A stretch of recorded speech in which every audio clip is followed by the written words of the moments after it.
Good morning dear student, कैसे हैं आप सब। Today our topic for class 8th, और क्लास 8th में हमारा भी लेसन नंबर 1 चल रहा है। उसी को कंटिन्यू करते हुए हमारा जो नेक्स्ट टॉपिक है इसमें वो है इरिगेशन। इरिगेशन क्या होता है कि the process of supplying of water to crops at regular interval of times is called irrigation. मतलब जब हम क्रॉप्स को एक निश्चित समय के अंतराल पे पानी देते रहते हैं तो उसको हम बोलते हैं irrigation. The time of and frequency of irrigation vary from crop to crop, soil to soil and season to season. और ये डिपेंड करता है कि हमारी जो क्रॉप है वो किस तरह की है, सॉइल जो है वो किस तरह की है, और सीज़न जो है वो कौन सा है। अगर क्योंकि कुछ क्रॉप्स ऐसी होते हैं जिनको बहुत कम पानी की ज़रूरत होती है, और कुछ क्रॉप्स ऐसी होती हैं जिनको ज़्यादा पानी की ज़रूरत होती है। इसी तरह से जो सॉइल हैं वो भी, कुछ जो सॉइल हैं वो कम पानी को एब्जॉर्ब करती हैं, कुछ ज़्यादा पानी एब्जॉर्ब करती हैं। और जो सीज़न है वो भी डिपेंड करता है, क्योंकि गर्मी के सीज़न में फसलों को ज़्यादा पानी की ज़रूरत होती है, और जो सर्दियों का सीज़न होता है वहाँ उस फसलों को कम पानी की ज़रूरत होती है। अब इसमें आता है कि सोर्सेज ऑफ इरिगेशन कौन से हैं। पानी देते हैं ये तो हम सबको पता है, लेकिन ये देते किस चीज़ से हैं, जैसे कि वेल्स है, ट्यूबवेल्स है, पॉन्ड, लेक, रिवर, डैम और कैनाल। ये सभी क्या है, सोर्सेज ऑफ वाटर हैं। इनका जो वाटर है हम उनको पीने के यूज़ में तो नहीं ले सकते, but as a source of irrigation हम फसलों में उनको यूज़ कर सकते हैं। और लेकिन इसके अतिरिक्त हमारे पास कुछ ट्रेडिशनल मेथड ऑफ इरिगेशन भी होते हैं, जैसे कि मोट है, चेन पंप है, डेकली और राहत। ये सभी क्या हैं, ट्रेडिशनल मेथड ऑफ इरिगेशन है जिससे लोग पहले पानी दिया करते थे। Pump are commonly used for lifting water. जो पंप है उसको पानी के लिए यूज़ किया जाता है, उससे पानी खींचा जाता है। उसमें diesel, biogas, electricity, solar energy का यूज़ होता है ताकि जो पंप है वो हमारा रनिंग में आ सके। लेकिन अभी हम आपको दिखाने चाह रहे हैं कि जो हमारे ट्रेडिशनल मेथड ऑफ इरिगेशन, जैसे कि मोट है, मोट को आप देख सकते हैं कि इसमें किस तरह से रस्सी से पानी खींच के फिर फसलों को दिया जाता है। This is a diagram of moat. Next जो था हमारा वो है चैन पंप। आप देख रहे हैं कि इसमें ऊपर से एक चैन लगी है। चैन जो है वो उसमें व्हील फिट है, और व्हील क्या कर रहा है, पानी को ऊपर की साइड, मतलब जब व्हील घूम रहा है तो उससे क्या हो रहा है, पानी जो है वो ऊपर की साइड आ रहा है, फसलों में दिया जा रहा है। नेक्स्ट जो प्रोसेस है वो है राहत।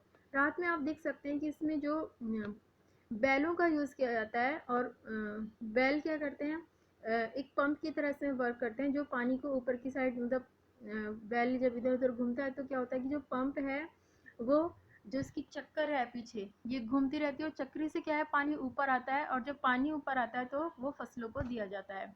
नेक्स्ट प्रोसेस जो है इसका आप देख सकते हैं, ये है ढेकली। ढेकली में क्या होता है कि ये एक प्रोसेस है, इसमें जो है ये एक लकड़ी के सहारे, हम लकड़ी को ऊपर की तरफ बांध के उसमें बाल्टी को बांध के पानी को ऊपर की साइड खींचते हैं और पानी बाहर आता है। तो ये सभी जो प्रोसेस थे हमारे, ये हैं हमारे ट्रेडिशनल प्रोसेस ऑफ इरिगेशन: मोट, चेन पंप, ढेकली एंड राहत।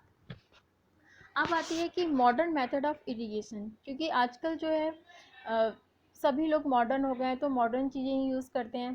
तो जो इरिगेशन ऑफ टेक्निक्स हैं वो भी आजकल मॉडर्न आ गई हैं। तो इसमें सबसे पहले जो मॉडर्न मेथड है वो है sprinkle method. This system is more useful in uneven land. मतलब इस सिस्टम का यूज़ हम, स्प्रिंकल मेथड का यूज़ हम जहाँ पे वहाँ करते हैं जहाँ की अनइवन लैंड होती है, लैंड ऊपर नीचे होती है। Where sufficient water is not available, जहाँ की जो वाटर है वो सफिशेंटली अवेलेबल नहीं होता है। The perpendicular pipe having rotating nozzle on the top. इसमें कुछ पाइप्स होते हैं जिनके जो टॉप पे नोजल पंप लगा होता है। Are joint to main pipeline at regular interval. और इसमें थोड़े थोड़े टाइम्स के बाद जो पाइप्स हैं उनको एक मेन पाइपलाइन से जोड़ा जाता है। It go sprinkle on the crop at if it is raining. मतलब कि जो स्प्रिंकल है वो जब हम उसे पानी देते हैं तो ऐसा लगता है कि रेन हो रही है। तो उससे क्या होता है कि हर जगह क्रॉप्स में पानी चला जाता है, क्योंकि आप देखते हैं जब रेन होती है तो सारी जगह पानी भर जाता है। इसी तरह से जो अनइवन लैंड होती हैं उनमें स्प्रिंकल मेथड से जब हम पानी देते हैं तो जो जितनी भी लैंड होती है सभी में पानी इजीली चला जाता है। इसलिए हम अनइवन लैंड में स्प्रिंकल मेथड का यूज़ करते हैं। It is very useful for lawn, coffee plantation and several other crop. इसका यूज़ हम लॉन में भी कर सकते हैं, कॉफ़ी प्लांटेशन में भी कर सकते हैं, अदर मेथड्स में भी कर सकते हैं। नेक्स्ट जो प्रोसेस आता है वो है drip irrigation. In this system the water fall drop to drop by directly near the root. इस सिस्टम में क्या होता है कि जब हम पानी देते हैं, जो पानी है drop to drop directly root में जाता है प्लांट्स की, so it is called drip irrigation. इसलिए हम इसको ड्रिप इरिगेशन मेथड बोलते हैं। It is best technique for watering fruit plant, garden and trees. ये जो है बेस्ट टेक्निक है फ्रूट्स प्लांट्स के लिए, गार्डन्स के लिए और ट्रीज के लिए। Water is not wasted at all. इस प्रोसेस में वाटर का बिल्कुल भी वेस्ट नहीं होता है। एंड नेक्स्ट टॉपिक है इसमें हमारा, वो है प्रोटेक्शन फ्रॉम वीड्स। वीड्स क्या होती हैं कि जब हम फसल उगाते हैं तो उसके साथ साथ कुछ अनडिज़ायरेबल घास जो है फसलों में उग जाती है, उन जो कि फसलों के लिए हानिकारक होती हैं। तो उन फसल को जो अनवांटेड थिंग्स जो उग जाती हैं फसलों के साथ, उनको हम बोलते हैं weeds. In a field, many other undesirable plants may grow naturally along with the crop. These undesirable plants are called weeds. मतलब जो अनचाही फसलों के साथ घास उग जाती है उसको हम बोलते हैं weeds.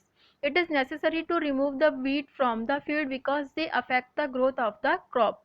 हमको वीड्स को खेत से हटाना बहुत ज़रूरी है, क्योंकि अगर हम उसको नहीं हटाएंगे तो जो हमारी क्रॉप है उसको प्रॉपर एरिया नहीं मिल पाएगा और उसकी ग्रोथ अच्छे से नहीं हो पाएगी। या फिर जितने भी हम उसमें खाद वगैरह डालते हैं तो वो सब क्या है, वीड को भी चाहिए, जो वीड्स हैं वो एब्जॉर्ब कर लेती हैं और फसलों को प्रॉपरली नहीं मिल पाता, जिसके कारण उनकी ग्रोथ नहीं हो पाती। इसलिए वीड्स को भी वहाँ से निकालना बहुत ज़रूरी है। Weeds can be remove from the process of tilling.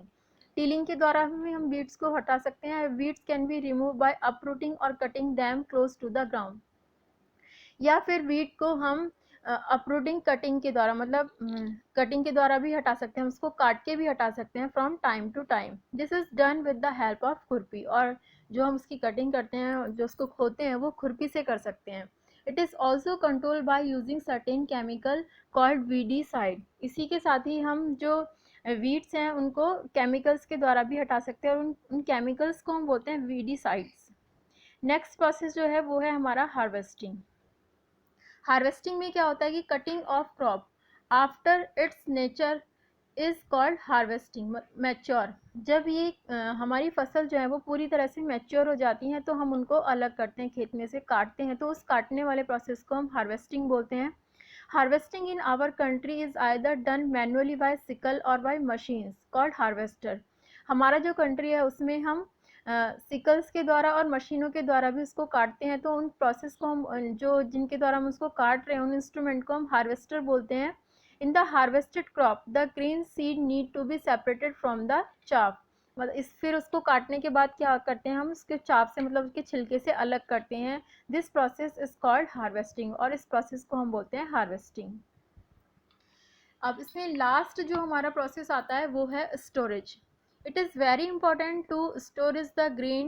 If the harvested grain are to be kept for a long time, they should be safe from moisture, insect, rat and microorganism. ये है कि अगर हम जब हमने फसलों को काट लिया है तो हमारी जो रिस्पॉन्सिबिलिटी ये बनती है, तो हमारी ये बनती है कि हम क्रॉप्स को अच्छे से लगा सकें, उनको हार्वेस्ट करके अच्छे से लगा सकें, ताकि वो लॉन्ग टाइम तक माइक्रो ऑर्गेनिज्म से बची रहें और उनमें किसी भी तरह का कोई मॉइस्चर नहीं लग पाए, क्योंकि अगर उनमें मॉइस्चर लग जाता है तो वो ख़राब हो सकती हैं। Harvested grain have more moisture. जो हार्वेस्ट मतलब कटिंग की हुई जो हमारी क्रॉप्स होती हैं उनमें मॉइस्चर ज़्यादा होता है। If they are store without drying they may get spoiled. अगर हम उनको बिना सुखाए रखेंगे तो वो क्या होगा, ख़राब हो सकती है। और अटैक्टेड बाय माइक्रो ऑर्गेनिज्म, उनमें बहुत सारे ऑर्गेनिज्म जो है वो अटैक कर सकते हैं। So before storing them the green are properly dry in the sun. तो इसलिए हमें उनको रखने से पहले अच्छे से सुखा लेना चाहिए सन की लाइट में।